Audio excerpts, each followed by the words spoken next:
performance. Grumbling is such a great piece. It is a very metallic, but it also has some really, really nice lyrical moments to contrast those really heavy, grungy, grumbling, no pun intended, sections.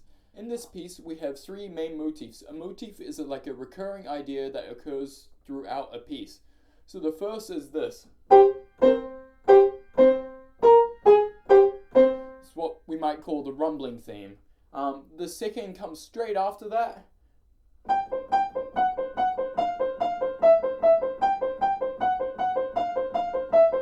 It's a descending theme, so we might call it something like a descending theme. And there's a third one that comes after that is.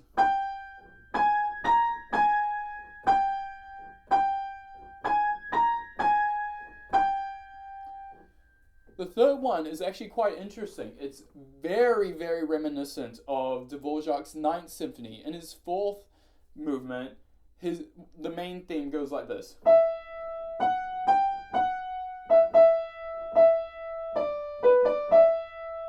So the main part that we're interested in is, to me it sounds very, very similar to. While it's not quite a copy and paste, it is very, very reminiscent, and I would say almost a homage to Dvorak's Ninth Symphony, which is quite interesting coming from a metallic song. These three motifs are all very energetic and driven. They usually use the full band, and in some cases they're using strings and synth as well to make a huge, broad sound. Now, all three of these motifs, interesting, utilize a minor second interval, usually to lead towards a note. In the first, we have. So this A flat to G is very dissonant, very tense, and it leads to that. In the second, we have constant chromaticism, so all the notes are next to each other. In particular, what's really interesting is the F sharp, because that's what we call a tritone in music, and it's incredibly dissonant. And just by virtue of having the F sharp, it increases the tension and dissonance of the piece. In the third, we have, again, an A flat leading to a G. It's a flat 6 leading to the 5th of the scale degree, and that's also very driven, and it points towards the 5th, which is an important scale figure. That's why it feels like it falls naturally. We have this very lyrical part after.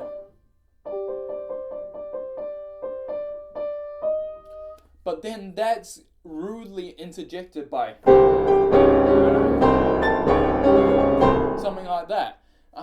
Having these huge contrasts is really dramatic, and it really gives like a mood swing to this piece. It's almost schizophrenic at some points and like that.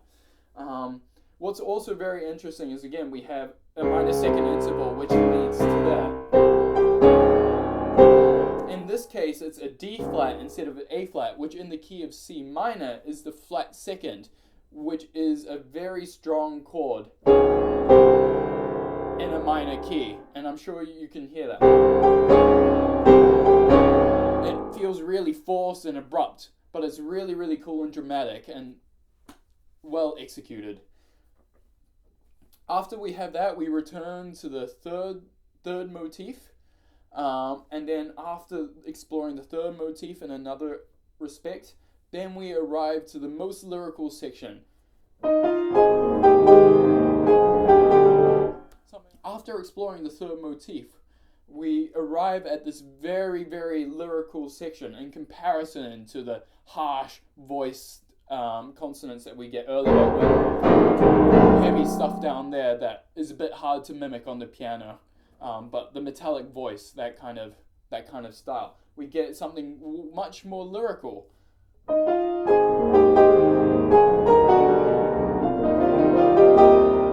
And that, again, is another sea of optimism, perhaps not optimism, but we get this major chord which is quite optimistic, but then that's foreshortened by going to the G major chord, which is the dominant, which leads back to C minor. So we think it's going to be a major, but actually it's minor, which kind of gives a false sense of optimism in this piece. Well, at least within this second lyrical section. And so the song explores that, I think, 3 times. Each time, A flat, G, C, A flat, G, C, A flat, G, C, and eventually the song cannot fight against the C minor chord and then moves on.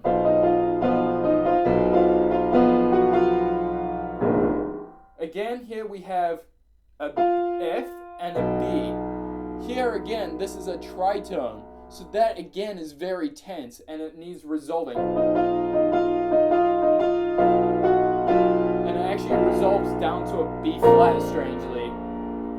After this tritone section, then we get to the real climax of the piece right at the end, right before we finish. What they do is really cool in that they add the 2 motifs together. We get the first one, the rumbling motif, and then they fuse it with a descending motif. So by fusing those 2 together, we get this huge culmination of sound and this driven aspect that really pushes us towards the end of the piece. And it's a throwback to the start. And then by being a throwback, it's reminiscence of the journey that the song has gone through. So in all, it's a very, very well structured piece, and it's very, very exciting and dramatic. Now, just to talk about some of the technical aspects of the piece, like what I'm thinking about as I'm playing this in order to capture the spirit of the song, it's important to capture the metallic, grungy, grumbling sound, right? So in order to do that, it becomes very important to force the chords and become very harsh with the sound.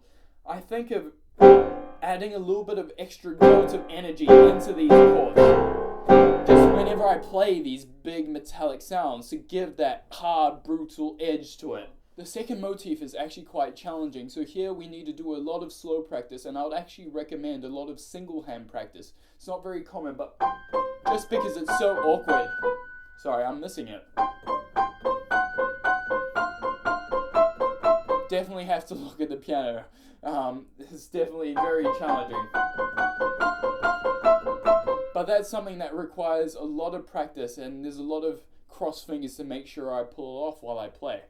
When we get to the lyrical sections, instead of being really harsh with the sound, we want to be a lot more lyrical. So in this case, we want to be a lot slower with the attack, and use a little bit more pedal to make it a little bit rounder.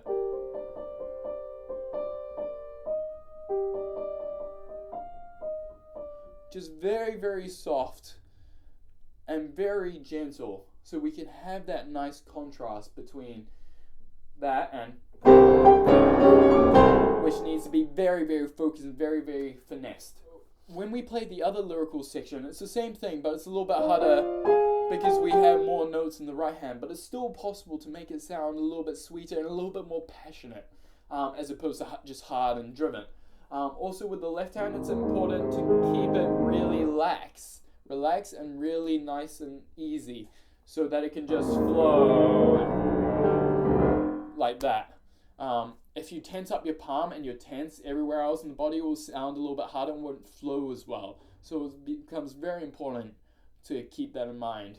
The most important thing in this piece is actually to give it 120%. You have to give it all of your energy, all of your mind, in order to capture this brutal, metallic, kind of all-encompassing song.